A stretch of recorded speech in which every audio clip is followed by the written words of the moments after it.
Chapter 32. I continued the labors of the village school as actively and faithfully as I could. It was truly hard work at first.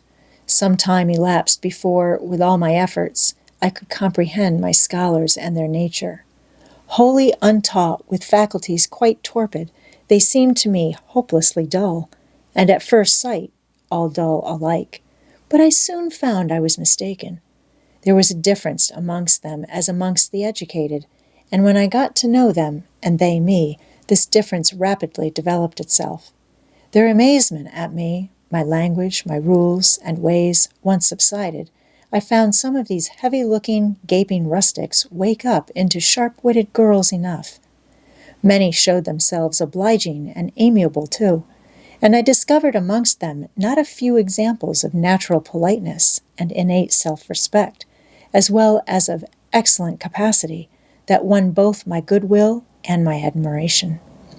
These soon took a pleasure in doing their work well, in keeping their persons neat, in learning their tasks regularly, in acquiring quiet and orderly manners.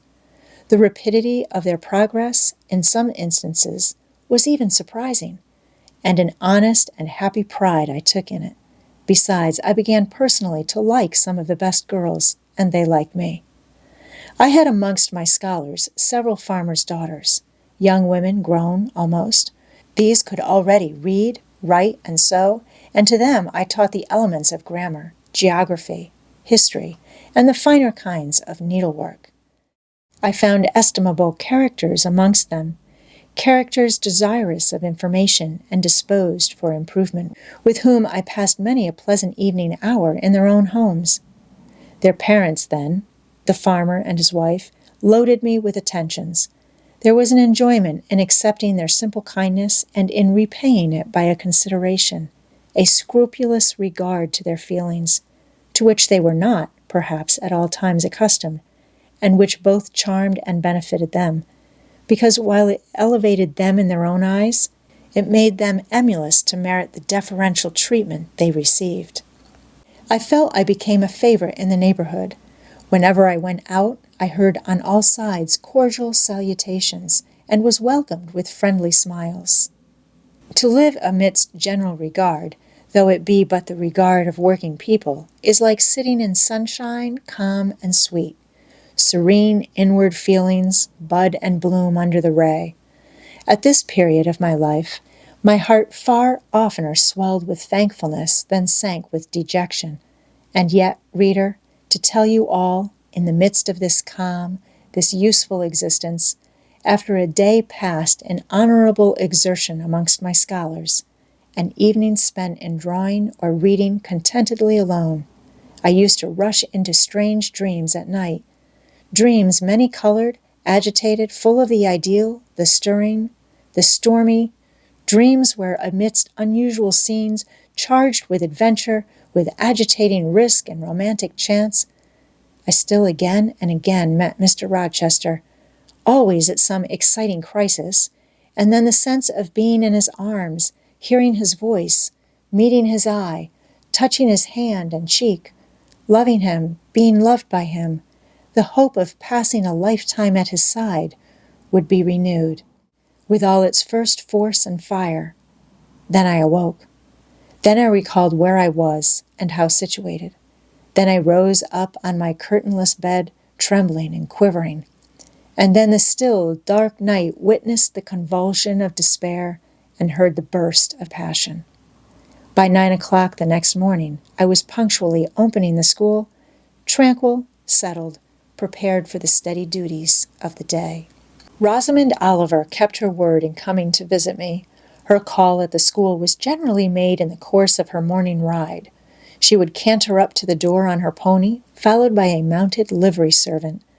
Anything more exquisite than her appearance, in her purple habit, with her Amazon's cap of black velvet placed gracefully above the long curls that kissed her cheek and floated to her shoulders, can scarcely be imagined. And it was thus she would enter the rustic building, and glide through the dazzled ranks of the village children. She generally came at the hour when Mr. Rivers was engaged in giving his daily catechizing lesson.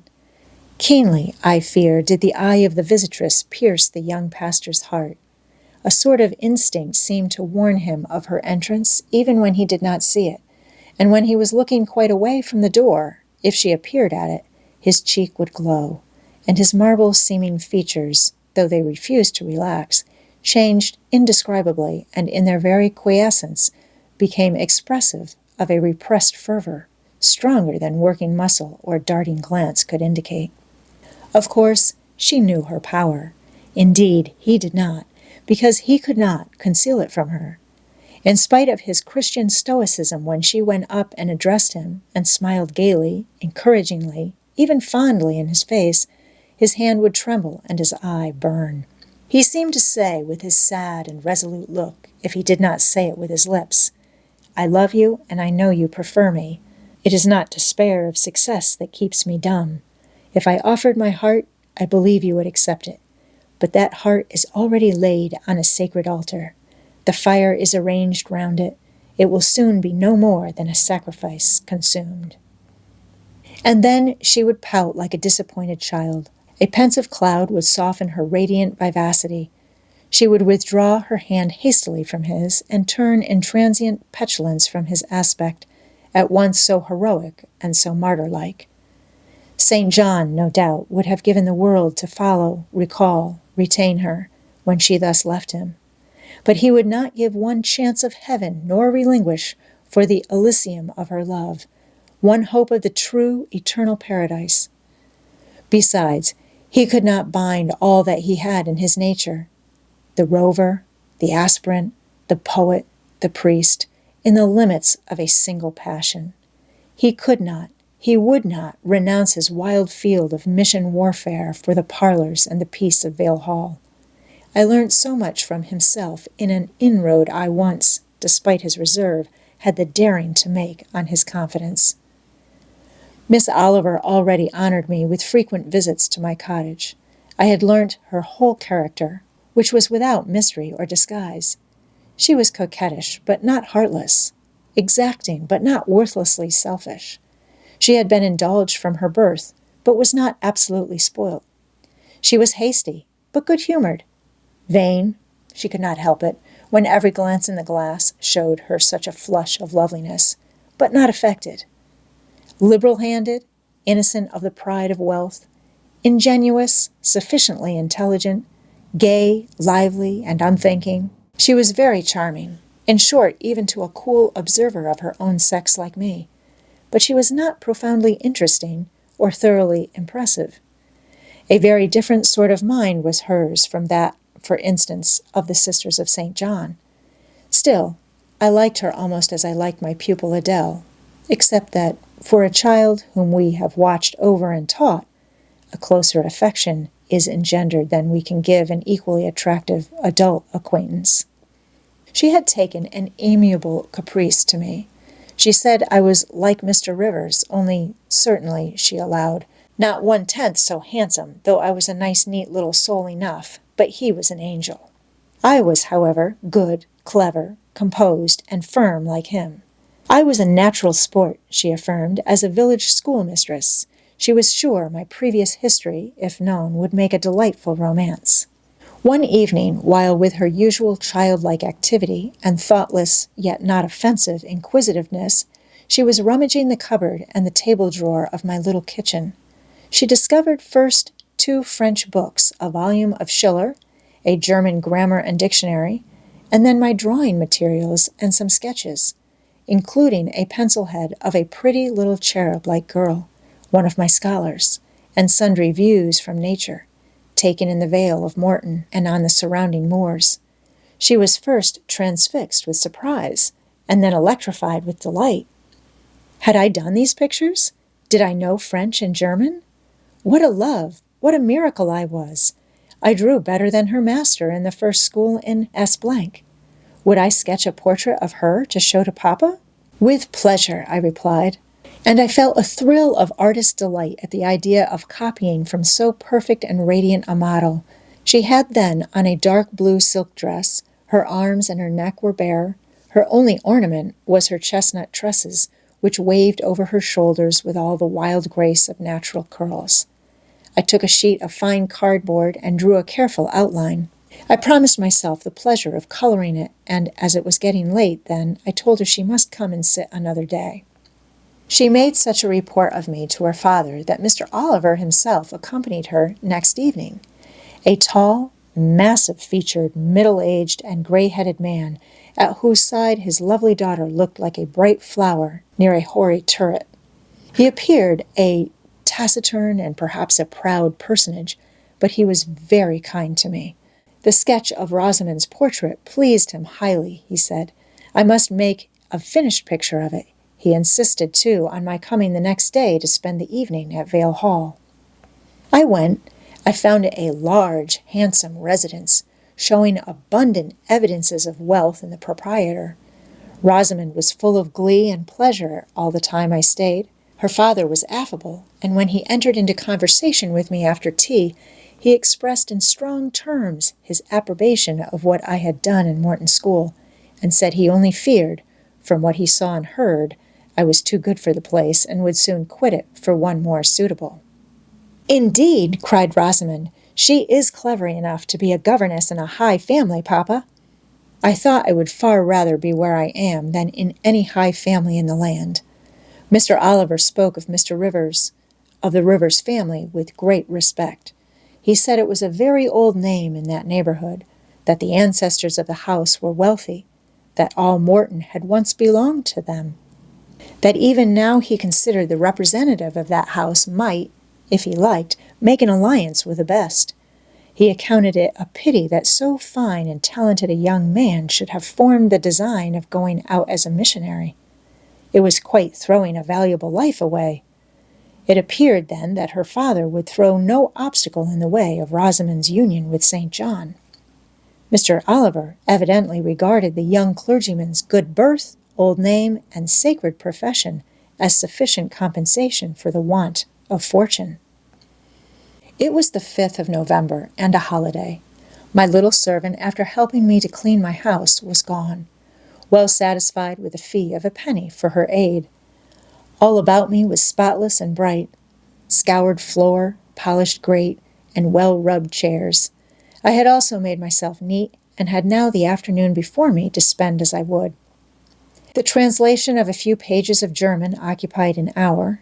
Then I got my palette and pencils, and fell to the more soothing, because easier occupation, of completing Rosamond Oliver's miniature. The head was finished already. There was but the background to tint and the drapery to shade off. A touch of carmine, too, to add to the ripe lips. A soft curl here and there to the tresses. A deeper tinge to the shadow of the lash under the azured eyelid. I was absorbed in the execution of these nice details when, after one rapid tap, my door unclosed, admitting St. John Rivers. "I am come to see how you are spending your holiday," he said. "Not, I hope, in thought? No, that is well. While you draw, you will not feel lonely. You see, I mistrust you still, though you have borne up wonderfully so far. I have brought you a book for evening solace." And he laid on the table a new publication, a poem, one of those genuine productions so often vouchsafed to the fortunate public of those days, the golden age of modern literature. Alas, the readers of our era are less favored, but courage! I will not pause either to accuse or repine. I know poetry is not dead, nor genius lost, nor has Mammon gained power over either, to bind or slay. They will both assert their existence, their presence, their liberty and strength again one day. Powerful angels, safe in heaven. They smile when sordid souls triumph, and feeble ones weep over their destruction. Poetry destroyed? Genius banished? No. Mediocrity? No. Do not let envy prompt you to the thought. No. They not only live, but reign and redeem. And without their divine influence spread everywhere, you would be in hell, the hell of your own meanness. While I was eagerly glancing at the bright pages of Marmion, for Marmion it was, St. John stooped to examine my drawing. His tall figure sprang erect again with a start. He said nothing. I looked up at him. He shunned my eye. I knew his thoughts well, and could read his heart plainly. At the moment I felt calmer and cooler than he. I had then temporarily the advantage of him, and I conceived an inclination to do him some good, if I could. With all his firmness and self-control, thought I, he tasks himself too far, locks every feeling and pang within, expresses, confesses, imparts nothing. I am sure it would benefit him to talk a little about the sweet Rosamond, whom he thinks he ought not to marry. I will make him talk. I said first, "Take a chair, Mr. Rivers," but he answered, as he always did, that he could not stay. "Very well," I responded mentally. "Stand if you like, but you shall not go just yet. I am determined. Solitude is at least as bad for you as it is for me. I'll try if I cannot discover the secret spring of your confidence and find an aperture in that marble breast through which I can shed one drop of the balm of sympathy." "Is this portrait like?" I asked bluntly. "Like? Like whom? I did not observe it closely." "You did, Mr. Rivers." He almost started at my sudden and strange abruptness. He looked at me astonished. "Oh, that is nothing yet," I muttered within. "I don't mean to be baffled by a little stiffness on your part. I'm prepared to go to considerable lengths." I continued, "You observed it closely and distinctly, but I have no objection to your looking at it again," and I rose and placed it in his hand. "A well-executed picture," he said. "Very soft, clear coloring, very graceful, and correct drawing." Yes, I know all that, but what of the resemblance? Who is it like?" Mastering some hesitation, he answered, "Miss Oliver, I presume." "Of course. And now, sir, to reward you for the accurate guess, I will promise to paint you a careful and faithful duplicate of this very picture, provided you admit that the gift would be acceptable to you. I don't wish to throw away my time and trouble on an offering you would deem worthless." He continued to gaze at the picture. The longer he looked, the firmer he held it, the more he seemed to covet it. "It is like," he murmured. "The eye is well managed. The color, light, expression are perfect. It smiles." "Would it comfort or would it wound you to have a similar painting? Tell me that. When you are at Madagascar or at the Cape or in India, would it be a consolation to have that memento in your possession, or would the sight of it bring recollections calculated to enervate and distress?" He now furtively raised his eyes. He glanced at me, irresolute, disturbed. He again surveyed the picture.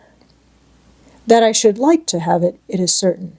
Whether it would be judicious or wise is another question." Since I had ascertained that Rosamond really preferred him, and that her father was not likely to oppose the match, I, less exalted in my views than St. John, had been strongly disposed in my own heart to advocate their union. It seemed to me that, should he become the possessor of Mr. Oliver's large fortune, he might do as much good with it as if he went and laid his genius out to wither, and his strength to waste under a tropical sun. With this persuasion I now answered, "As far as I can see, it would be wiser and more judicious if you were to take to yourself the original at once." By this time he had sat down. He had laid the picture on the table before him, and with his brow supported on both hands, hung fondly over it. I discerned he was now neither angry nor shocked at my audacity. I saw even that to be thus frankly addressed on a subject he had deemed unapproachable, to hear it thus freely handled, was beginning to be felt by him as a new pleasure, an unhoped-for relief. Reserved people often really need the frank discussion of their sentiments and griefs more than the expansive. The sternest seeming stoic is human after all, and to burst with boldness and goodwill into the silent sea of their souls is often to confer on them the first of obligations. "She likes you, I am sure," said I, as I stood behind his chair, "and her father respects you. Moreover, she is a sweet girl, rather thoughtless, but you would have sufficient thought for both yourself and her. You ought to marry her." "Does she like me?" he asked. "Certainly. Better than she likes anyone else. She talks of you continually. There is no subject she enjoys so much or touches upon so often." "It is very pleasant to hear this," he said. "Very. Go on for another quarter of an hour." And he actually took out his watch and laid it upon the table to measure the time. "But where is the use of going on?" I asked, "when you are probably preparing some iron blow of contradiction or forging a fresh chain to fetter your heart." "Don't imagine such hard things. Fancy me yielding and melting as I am doing. Human love rising like a freshly opened fountain in my mind, and overflowing with sweet inundation all the field I have so carefully and with such labor prepared. So assiduously sown with the seeds of good intentions, of self-denying plans. And now it is deluged with a nectarous flood, the young germs swamped, delicious poison cankering them. Now I see myself stretched on an ottoman in the drawing-room at Vale Hall, at my bride, Rosamond Oliver's feet. She is talking to me with her sweet voice, gazing down on me with those eyes your skillful hand has copied so well, smiling at me with these coral lips. She is mine, I am hers. This present life and passing world suffice to me. Hush, say nothing. My heart is full of delight. My senses are entranced. Let the time I marked pass in peace." I humored him. The watch ticked on. He breathed fast and low. I stood silent. Amidst this hush the quartet sped. He replaced the watch, laid the picture down, rose, and stood on the hearth. "Now," said he, "that little space was given to delirium and delusion. I rested my temples on the breast of temptation, and put my neck voluntarily under her yoke of flowers. I tasted her cup. The pillow was burning. There is an asp in the garland. The wine has a bitter taste. Her promises are hollow, her offers false. I see and know all this." I gazed at him in wonder. "It is strange," pursued he, "that while I love Rosamond Oliver so wildly, with all the intensity, indeed, of a first passion, the object of which is exquisitely beautiful, graceful, fascinating, I experience at the same time a calm, unwarped consciousness that she would not make me a good wife, that she is not the partner suited to me, that I should discover this within a year after marriage, and that to 12 months' rapture would succeed a lifetime of regret. This I know." "Strange indeed," I could not help ejaculating. "While something in me," he went on, "is acutely sensible to her charms, something else is as deeply impressed with her defects. They are such that she could sympathize in nothing I aspired to, cooperate in nothing I undertook. Rosamond, a sufferer, a laborer, a female apostle? Rosamond, a missionary's wife? No." "But you need not be a missionary. You might relinquish that scheme." "Relinquish? What? My vocation? My great work? My foundation laid on earth for a mansion in heaven? My hopes of being numbered in the band who have merged all ambitions in the glorious one of bettering their race, of carrying knowledge into the realms of ignorance, of substituting peace for war, freedom for bondage, religion for superstition, the hope of heaven for the fear of hell? Must I relinquish that? It is dearer than the blood in my veins. It is what I have to look forward to and to live for." After a considerable pause, I said, "And Miss Oliver? Are her disappointment and sorrow of no interest to you?" "Miss Oliver is ever surrounded by suitors and flatterers. In less than a month, my image will be effaced from her heart. She will forget me, and will marry, probably, someone who will make her far happier than I should do." "You speak coolly enough, but you suffer in the conflict. You are wasting away." "No. If I get a little thin, it is with anxiety about my prospects, yet unsettled, my departure continually procrastinated. Only this morning I received intelligence that the successor, whose arrival I have been so long expecting, cannot be ready to replace me for 3 months to come yet, and perhaps the 3 months may extend to 6. "You tremble and become flushed whenever Miss Oliver enters the schoolroom." Again, the surprised expression crossed his face. He had not imagined that a woman would dare to speak so to a man. For me, I felt at home in this sort of discourse. I could never rest in communication with strong, discreet, and refined minds, whether male or female, till I had passed the outworks of conventional reserve and crossed the threshold of confidence and won a place by their heart's very hearthstone. "You are original," said he, "and not timid. There is something brave in your spirit, as well as penetrating in your eye, but allow me to assure you that you partially misinterpret my emotions. You think them more profound and potent than they are. You give me a larger allowance of sympathy than I have a just claim to. When I color and when I shake before Miss Oliver, I do not pity myself. I scorn the weakness. I know it is ignoble, a mere fever of the flesh, not, I declare, the convulsion of the soul. That is just as fixed as a rock, firm set in the depths of a restless sea. Know me to be what I am, a cold, hard man." I smiled incredulously. "You have taken my confidence by storm," he continued, "and now it is much at your service. I am simply, in my original state, stripped of that blood-bleached robe with which Christianity covers human deformity, a cold, hard, ambitious man. Natural affection only, of all the sentiments, has permanent power over me. Reason, and not feeling, is my guide. My ambition is unlimited, my desire to rise higher, to do more than others, insatiable. I honor endurance, perseverance, industry, talent, because these are the means by which men achieve great ends and mount to lofty eminence. I watch your career with interest, because I consider you a specimen of a diligent, orderly, energetic woman, not because I deeply compassionate what you have gone through or what you still suffer." "You would describe yourself as a mere pagan philosopher," I said. "No, there is this difference between me and deistic philosophers. I believe, and I believe the gospel.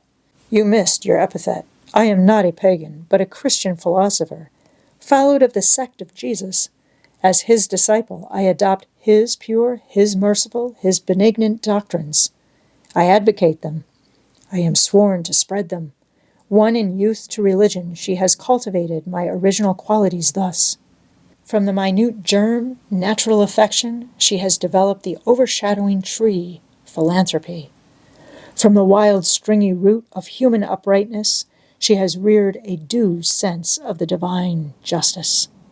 Of the ambition to win power and renown for my wretched self, she has formed the ambition to spread my Master's kingdom, to achieve victories for the standard of the cross. So much has religion done for me, turning the original materials to the best account, pruning and training nature. But she could not eradicate nature, nor will it be eradicated till this mortal shall put on immortality." Having said this, he took his hat, which lay on the table beside my pallet. Once more he looked at the portrait. "She is lovely," he murmured. "She is well named, the rose of the world, indeed." "And may I not paint one like it for you?" "For my good? No." He drew over the picture the sheet of thin paper on which I was accustomed to rest my hand in painting, to prevent the cardboard from being sullied. What he suddenly saw on this blank paper it was impossible for me to tell, but something had caught his eye. He took it up with a snatch. He looked at the edge, then shot a glance at me, inexpressibly peculiar, and quite incomprehensible. A glance that seemed to take and make note of every point in my shape, face, and dress, for it traversed all, quick, keen, as lightning. His lips parted as if to speak, but he checked the coming sentence, whatever it was. "What is the matter?" I asked. "Nothing in the world," was the reply, and replacing the paper, I saw him dexterously tear a narrow slip from the margin. It disappeared in his glove, and with one hasty nod and good afternoon, he vanished. "Well," I exclaimed, using an expression of the district, "that caps the globe, however." I, in my turn, scrutinized the paper, but saw nothing on it save a few dingy stains of paint where I had tried the tint in my pencil. I pondered the mystery a minute or two, but finding it insolvable, and being certain it could not be of much moment, I dismissed and soon forgot it.